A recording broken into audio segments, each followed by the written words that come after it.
Hi, Jay. Hi, Brenda. Welcome to the Lyzon Hat Shop Museum. Thank you. Hi, I'm Southampton Town Supervisor Jay Schneiderman. Welcome to Talk of the Town, where we find out a lot about things going on in our community. And today we are on location here at the Lyzon Hat Shop in Hampton Bays. This is a building that 100 years ago was a thriving hat shop. The town purchased this property and restored it lovingly. And we're about to open the doors very soon. And the community, I think, is going to be thrilled. I'm here with Brenda Sinclair, who heads the Hampton Bays Historical Society. And Brenda's been spearheading this project, been extremely involved from the start. Has been living this. Yes, very much so. So welcome, Brenda. Thank you. Welcome to the Lyzon Hat Shop. Yeah, Very good to we're have going you to here. get up in a little while and take a tour, but tell us a little bit about this place. Well, the original building was a general store owned by Barney Smith. It was built, we believe, around 1850, and it was located on the south side of Montauk Highway, a little to the east of here. And it was a general store for many years, and then the Kings purchased it and moved it over here, and they operated it as a general store until a fire in 1907, which actually started in the hat shop and burned all the way down, taking out all the buildings between here and including the Methodist Church. So that was all because of a fire here. So that was the end of the general store. And the Kings owned all this property here, and they lived on the site.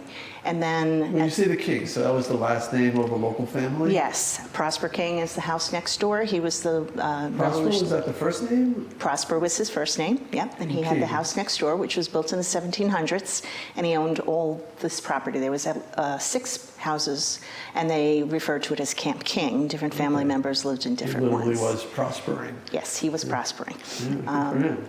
So Walter, who was the milliner, was born in Good Ground in the 1800s, in the late 1800s. Now, I've got to pause you right there. When you say he was born in Good Ground. Yes, he was. So not everybody watching is going to know the history that this area wasn't always Hampton Bays, No, right? no, it was not always Hampton Bays. It became Hampton Bays in 1922. Prior to that, it was Good Ground, and the other outlying areas were Canoe Place and Springville. You'll hear them talk about, I grew up in Canoe Place, or I grew up in Squiretown, or Red Creek in 22, that kind of all merged together into one name. And my understanding is they picked Hampton Bays because they really wanted to attract people to the area and wanted to be affiliated with the Hamptons that was already, a popular area. Yes, they wanted to be a part of the Hamptons. That was, and it's, of course, I don't know local lore. They say that the judges and other summer people who came out were spearheading the charge to change the name. I don't know if that's accurate or not. Right. It's interesting because Good Ground is I think, a really interesting name as well. But it went from the ground to the bays. Yes. And one thing there's many special things about Hampton Bays, but certainly the amount of water. Everywhere in Hampton Bays is water. Yes. From the beaches to Shinnecock Bay to Peconic Bay. It's it makes sense in many ways to have water be part of your name. But the initial push was to have it called Bays Hampton. Bay Hampton. Bay Hampton? Yes, and there was a Bay Hampton local band and everything, and then I don't know when, but somebody changed it to Hampton Bays, and that's what they ended up going with. It's a good name, Hampton Bays. One way or another, they were conscious of all the bays here. All right, so back to the Lyzon Hat Shop. Okay, so Walter went to high school in Patchogue because at the time there was not a high school specifically in Hampton Bays. It was just one schoolhouses. So he went to school in Patchogue, took the train in, and then ultimately attended Pratt University for window dressing. It's there that he met his wife, Helen Case, who is from Tennessee, and she was a milliner. So a milliner is? A milliner is a person who makes women's hats. Okay. No men's hats, only women's. A haberdasher makes men's hats. A haberdasher? Yes, a haberdasher. And a milliner. And a milliner. I'm learning. So am I. This is a history lesson here. People kept asking me, where are the men's hats? And I finally had to figure out why there's no men's hats. So the story goes that his mother became ill. His father had passed away. And so he came back here to take care of his mother. And the general store had some fabric that was left over from the fire that was still in good condition. So he started making hats just to give himself something to do. And then he started selling them on the front porch. You'll see the stairs that went down is actually where the front porch of the general store was. It was open. And then he went to a fashion show in Paris, and that was where, on the ship home, he discovered the name Lyzon in the waves is the family story. Okay. Prior to that, it was called Camp King Studios, and he sold hats just like that. Then he changed to Lyzon at Camp King. It wasn't a last name. It's not a last name. It was just an inspiration? It was a name he found in the waves on his ship back from Paris or to Paris. I'm not sure which way it goes. So, and it is now a family name. That's an interesting story. They continued the Lyzon with the children. Was it making hats, was it dangerous in any way? Any of the materials that they used? Well, they used a lot of mercury. They did? Initially, yes. There's a story about Mad this, as a right? Hatter. The Mad Hatter, right? And that's because of the mercury used? Yes, because of the mercury. Wasn't there a nightclub in this area called the Mad Hatter? Yes, there was, in East Quogue. Probably no relation. No, probably not. That was back in the day. That's a different part of the history. So. Yeah. I'm not sure that they used mercury when Walter was doing it, or if so, they had, I think it was prior to that, but we did do a check for mercury on the property. So when Walter, he wasn't a hat maker, or he was? He was, yes. He was a man's hat maker? No, or he was a milliner. Milliner, and Yeah. so was she. So was she, yes. All But right, he they was both. trained initially as a window dresser. Okay. But he was very artistic, from what I understand. He made wood carvings, and he painted, and all sorts of things. Hats were just one of his things. So they're basically like a tailor, right? They work on a sewing machine like A you sewing see here. machine like that, yes. There used to be another building attached to the back there. It was, again, that was moved here after probably 1920 or so, after the First World War. It used to be the theater at Camp Upton. So when they disbanded the theater, the camp, they moved this large building and added it to here, and they used that as the hat factory. I understand from the family they also used the upstairs space as a kitchen, and they would entertain Berluk and the other Russian artists that lived in Hampton Bays. So now, when you say a hat factory, they must have been producing quite a large number of hats. I'm unsure. We don't have any details on how many hat makers they employed, and the Kings both did a lot of the work themselves, but they did. So it wasn't just like a local shop then. They were selling hats all over the place. They were selling hats all over the world, all over the country. They would go back to Tennessee for the winter. So they sold hats down there. Most of them, from what I understood, would be pre-made. They would have ordered them and then made them there during the winter. It was an early luxury brand, Yes. Lyzon. And So everybody wanted a Lyzon hat? They did, yes. The aristocracy or the Yes. rich and famous, they had to have their Lyzon hat? Yes. And so they would come here? They would come here, and the Kings would come, and your chauffeur would park outside, and they'd set up a table on the lawn where they'd serve the chauffeurs lemonade, and they'd play cards, and they'd escort the lady And in. they come up here to get fitted? Is this the fitting Yes, area? initially they'd wait downstairs, and there was a baby grand piano that Raymond King, Walter's brother, would play. I guess he was a talented pianist, and you would wait downstairs, and then when they were ready, they'd escort you up here. I understand they had cabinets with ribbons and feathers and all sorts of ornaments that people would put on a hat. And Are we going to have that here, or is that coming? That we're hoping for, yeah. Okay, so the idea is to kind of really recreate it just as it was. As if we can, yes. To the greatest degree. Now, have you been successful in obtaining some of the, I guess, artifacts from that period? Yes, we have quite a few hats. We have over 60 Lyzon hats. Wow. And we have maybe 15 to 20 different hat boxes from Lyzon. We have a wooden head, what am I calling it? Mannequin? Yeah, well, kind of, that they fit the head on. It was just a wooden head, but unfortunately, it's still in storage. But once we get that out, we have some artifacts from the King family. We have some photos. How have you been outreaching to try to bring this stuff here? Have you just done like Well, internet over the years, searches, or- yes, and over the years, people have donated hats to us once they knew that there was a historical society and we had the shop. There's quite a few members of Walter and Helen's family still alive, and they have donated us many items. And, Are they excited about They're this? very, very excited. The rug, when you come in downstairs, is original to the shop. It was purchased by Walter and Helen from one of the local antique dealers, so it's older than his time here, from what the appraiser told us, but it was displayed in the downstairs originally. So now, Brenda, this is, what am I looking at here? Is this an original lyzon hat? it's an original lyzon hat, and it's made of feathers. And the milliner who came to help us preserve our hats said that sometimes they used dyed chicken feathers, believe it or not. Some of these are another feather, and I'm not sure exactly what kind, with the brown tips on them. And a lot of the feathers, you asked before if it was dangerous to be a milliner. It was actually dangerous to be the birds, because a lot of the birds were caused to be extinct. Oh, really? Because they used their feathers. So that's why they changed to other feathers, which they would ultimately dye. Have you tried some of these on? Yeah. You want to model this one? No, I'll show you the label, though. That's another clue as to, okay, so this one says Lyzon, Hampton Bays, New York. Okay. Oh, yeah, look at that. So it had to be made after 1922, otherwise it would have said good ground. Some of the earlier ones say Lyzon Camp King, which means it was prior to 1914 when he changed his name. Is this the original interior Yes. fabric? Mm-hmm. Oh, that's a great plaid in there. Yeah. Now, did they pick out exactly how they wanted the hat to look? Yeah, he would help you, guide you. He always said that a hat was like a frame for a piece of artwork.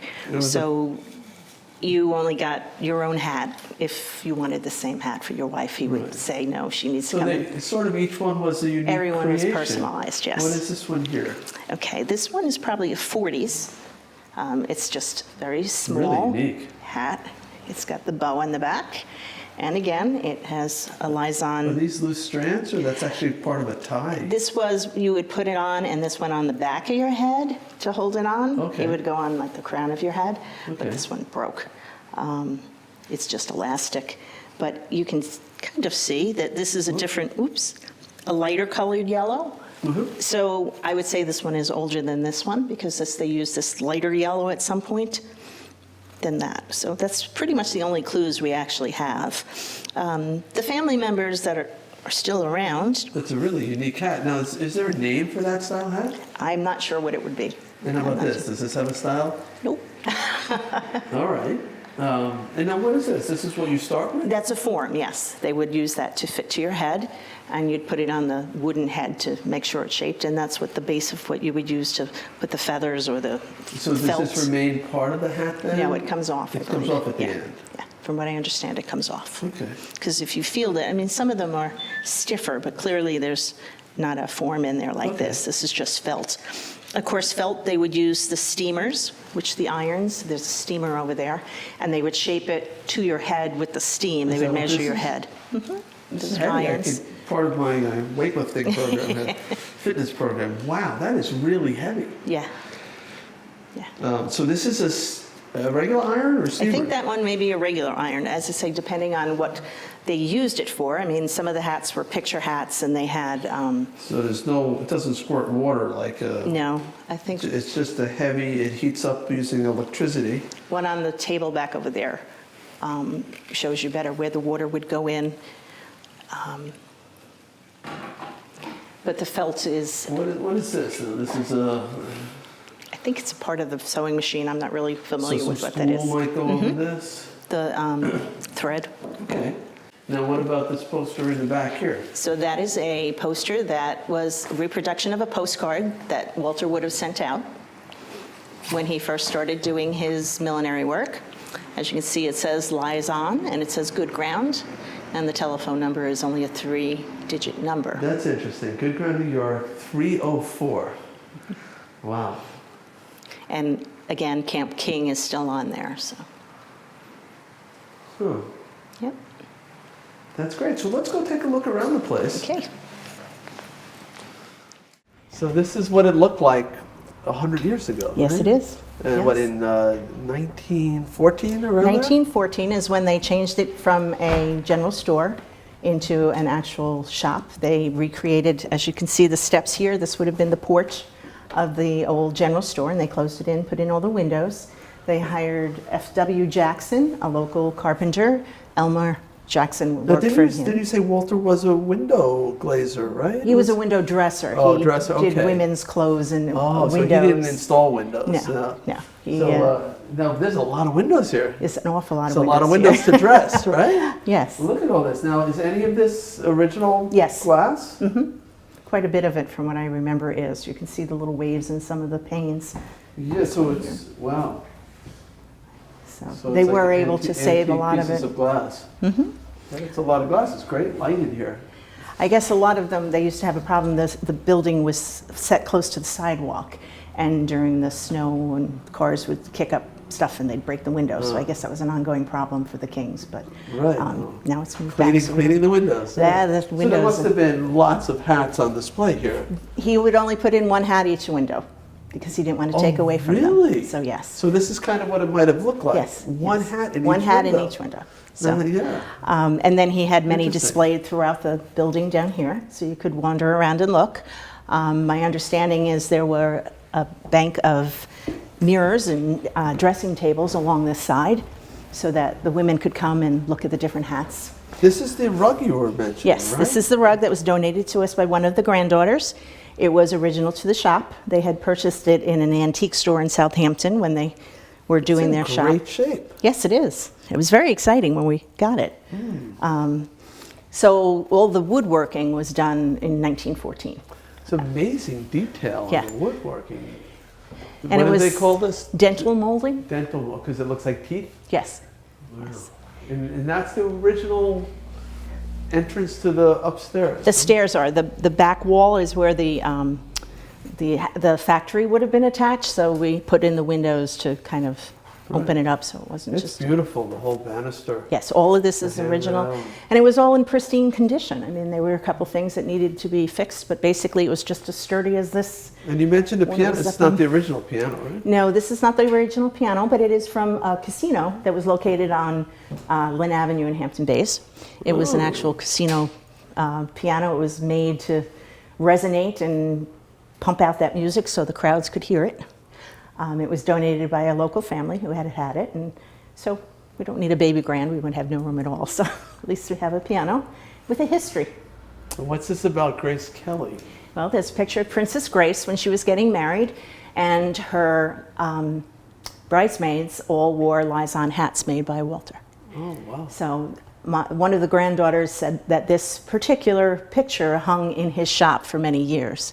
So that's why we made a copy of the picture. That's great. Now, this one here I always found very interesting. You got it? Okay, so my guess is that this is one of the older hats, because I am unsure what kind of feather it is. It's similar to one of the ones over there, but if you look, it looks like the whole bird is pretty much on there. See, you can see the little, Yeah. the beak there, and then and they did use, entire birds or all Parts sorts of of things, birds, parts yeah. of birds, and that's one of the reasons why they had to stop them. I guess the bird of paradise is said to have gone extinct because of hat makers and milliners using all their Aw. feathers. So, It's a different time. yes, absolutely. Take a look at some of these others. And that's a turban. A turban. That's a leather That's hat. a leather hat. Wow. This is also an original? Mm-hmm. They really had some amazing styles. I Yeah. could see this coming back into vogue. I don't know. You see this one's a little bit of like a derby hat. Mm-hmm. So delicate. There at lyzon. And that has the strap you were talking Yeah, about. the strap would. Is intact on this Yeah. one. And that's just kind of holds on the back of your head. So if the wind... And of course, they would have hat pins as well. Right. So you had to have, and some of the hats we have actually have matching hat pins that he had made that match the same felt or fabric or whatever that was used. That is not, those are just hats. Let's look at, and this, are these? These are lyzon hats? original, yes. It's phenomenal. They're all just slightly different.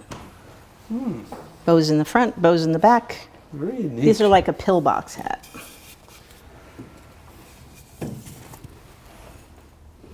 That's great. Yeah, it's got the Lyzon name in there. And the difference between this a hat... This is some sort of fur too, Yes. and it has like a felt on the inside. It's felt on the inside. You And it can see has it's all the hand stitched. different bindings in there. And it was stitched so that it fit your head. So when you put it on, the label went in the back and it fit. It's not like now you go to a store and it might be a little big or a little small. They were or- hand fitted. Now, what period would this have been like a popular hat? I would say late 30s, 40s, probably. I'm thinking like the flapper era, like somehow like the 20s in there, but you think in the 30s or 40s? You know, I don't really know. It's hard to tell because a lot of the styles they kept on, the cloche hats were very popular, but they didn't, you know, exactly what is a cloche and what isn't a cloche is kind of up to the wearer. So Not the roaring 20s, yes, right? That was where they came down much closer to their face. It's interesting. I don't know much about hats. So. Yeah. So let's take a walk upstairs. Now you have some pictures on the way. So Okay. This is just random pictures, but that is an example of some of the different hats from the 20s. And this is a picture of two women. I'm not sure who they are. I think they were relatives of Helen and Walters, and they are sitting with their hats on the stairway. So you can see how they had tall hat stands probably located on either side here. You can see two hats there. But each picture is a little bit different. They had a lot of stuff from what I understand. A lot of different things. This is just different examples of hats at different times. I could definitely see hats coming back. You know, all these great styles. They're very fun. They're really expressionistic. Everybody always says they don't look good in hats, but everybody else thinks somebody else looks good in a hat. So I guess that's, Right. I guess for every person, there's a different hat. yes, different Match your style. personality. You'd come here, and they would make that hat to fit your personality. That's right, and what you were wearing, or if you had a special event going on. Or, go ahead. You first.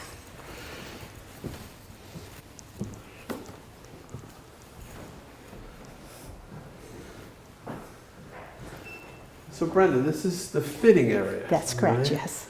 Now that's a beautiful chandelier. Was that No, original? unfortunately, it You had to wasn't. find No. something that would fit in. Yes. I love that. That looks like it was always there.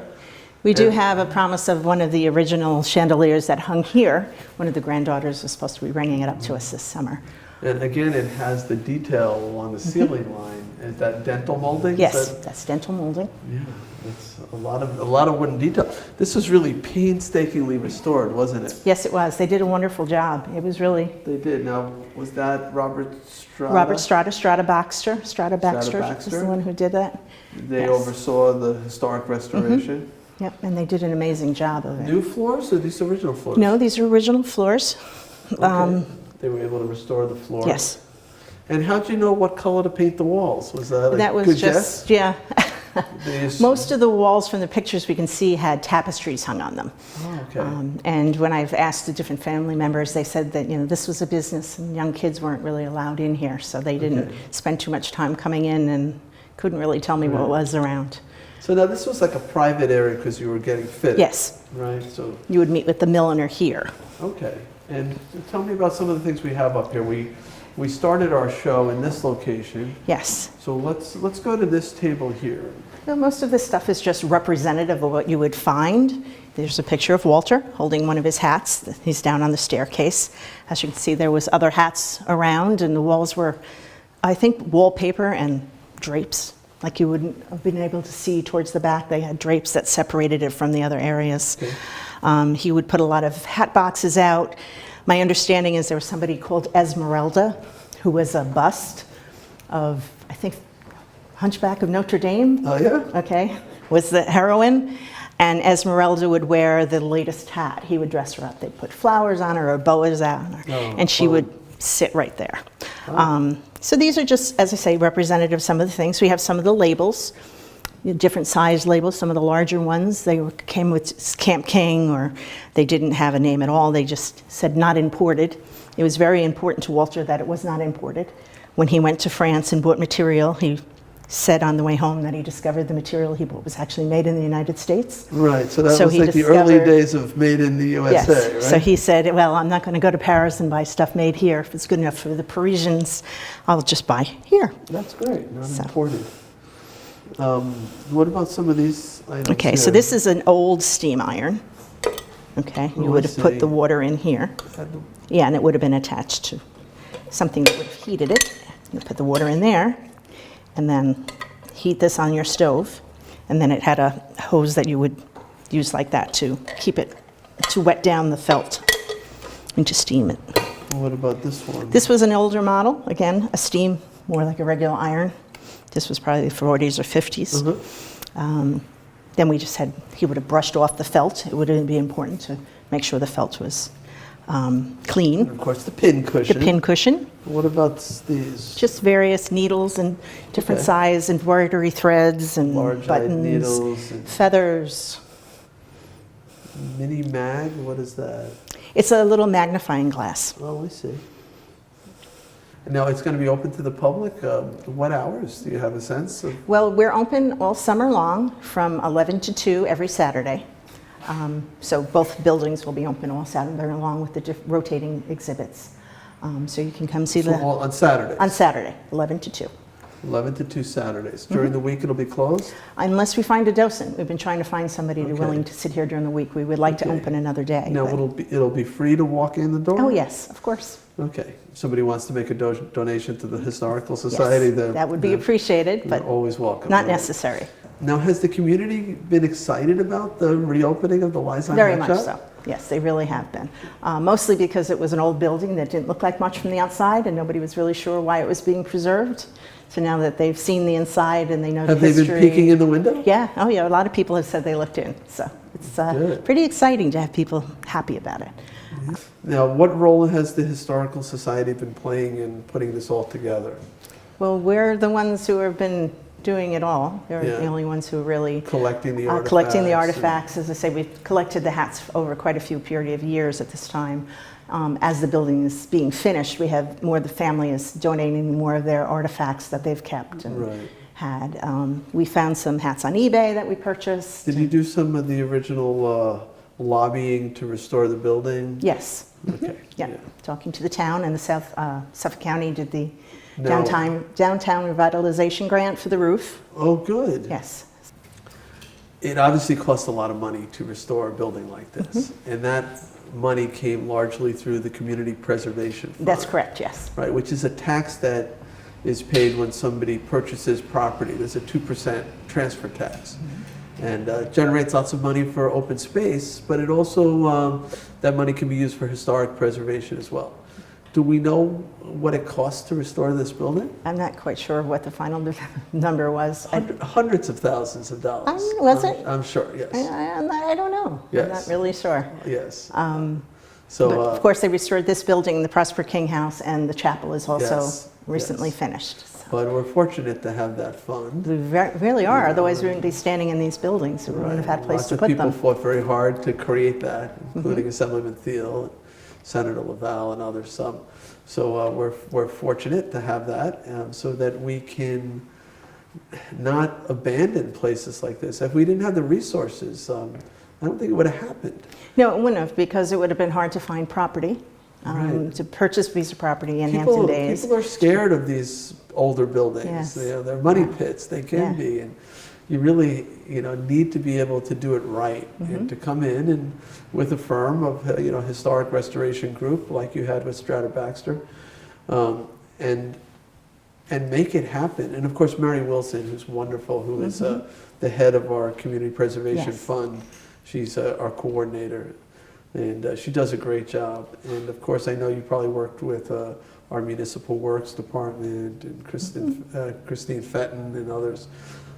It's really exciting to see this actually come to fruition. It's something that I know the community wanted to see happen, but to be able to get to a point where you can open the doors and allow the public in and really transport them to a time long ago, 100 years ago, and get a true feeling of what that might have been like in that era.